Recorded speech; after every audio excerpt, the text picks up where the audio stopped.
होगा 24 घंटा चैनल के माध्यम से आप देख रहे हैं থেকে 50-60টা ছেলে আসলো, এসে আমাদের ধমকালো চমকালে ক্যাম্পটা বন্ধ করে এখান দিয়ে। আমরা তখন সাহস করে বসেছিলাম, আমরা বললাম আমরা বসে থাকবো, ক্যাম্প আমরা উঠাবো না।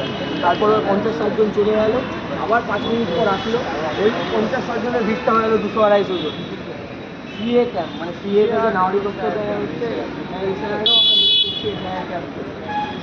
পুলিশ প্রশাসন ওখানে আমরা ইনফরমেশন দেওয়া ছিল, পুলিশ বললো আপনারা নির্দিষ্ট করুন আমরা আছি, কিন্তু ওখানে যখন হ্যাঁ এটা থানা যেত, এটা থানার একটা অফিসার ছিল না ওই মুহূর্তে। যখন একটা অফিসার ছিল আমি বললাম দাদা এরকম বিপদ, ওরা কিন্তু দলবল নিয়ে আসছে, অফিসার পালিয়ে চলে যায়। আমি জিজ্ঞেস করলাম আপনার নামটা কি, আমি থানায় কমপ্লেন জানাবো, আপনার নামে নাম বললো না। তো এটা আইন ব্যবস্থা পশ্চিমবঙ্গের। আর আমার বাবা 50 বছর বয়সে নাকি ধমকি দিয়ে গেছে রাত্রিরে নাকি দলবল নিয়ে বাড়িতে ঢুকবে। তাহলে আমাদের অবস্থাটা বুঝতে পারছেন আমাদের মনের ওপর কী চলছে এখন। কারা ধমকি? তারা তৃণমূলের ছেলেরা। আমরা পুলিশকে এসে বললাম, পুলিশ তো চরম অসহযোগিতা করছে। অসহযোগিতা পুলিশ মানে একদম আমাদের ধারই যাচ্ছে না। বিজেপি বলে যে দল আছে, যে এরাও মানুষ, এদেরও প্রাণের আছে, ভয় আছে, এরা মনেই করছে না। মানে এটা আজও পরাজয়তা। তোমরা কমপ্লেন করছো? হ্যাঁ আমরা কমপ্লেন করেছি।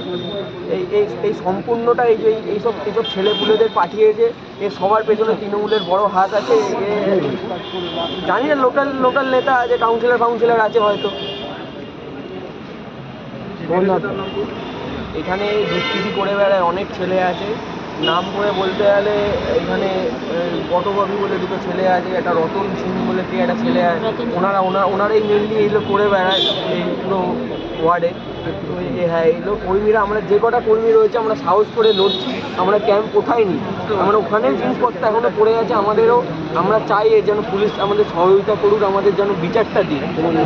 আমার নাম দীপেন্দু পোদ্দার, আমি যুব মোর্চার কর্মী। আপনার না একটাই? এই তো আমরা ছিলাম।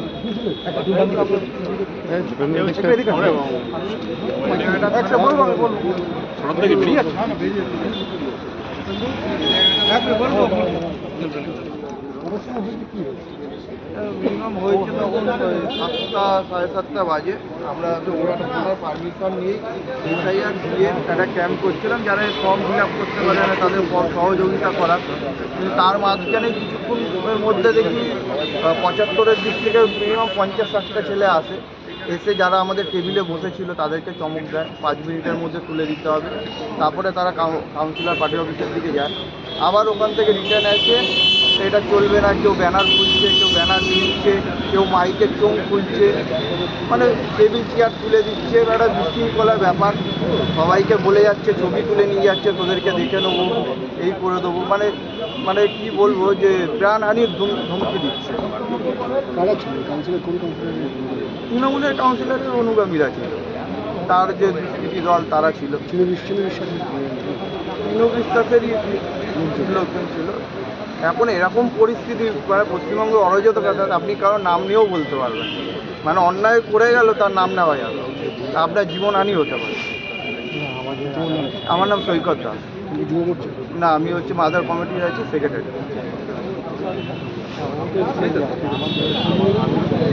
আচ্ছা দাদা, 2-3টে কথা ভাই, দুটো এমনি বলে দিন, ইনফরমেশন নিয়ে নেন।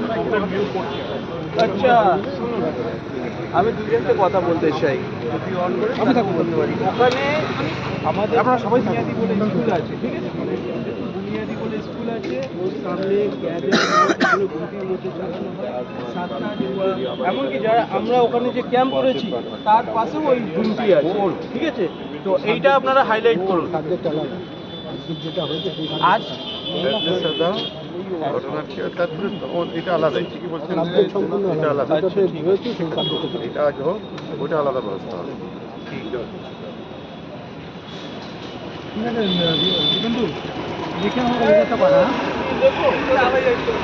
आपने जैसा कि देखा हमारे चैनल के माध्यम से, इंसाफ होगा 24 घंटा, किस तरह से इस बंगाल में ये सब राजनीति चल रहा है, और आगे भी इसी तरह हमारे चैनल से जुड़े रहे, आपको दिखाते रहेंगे।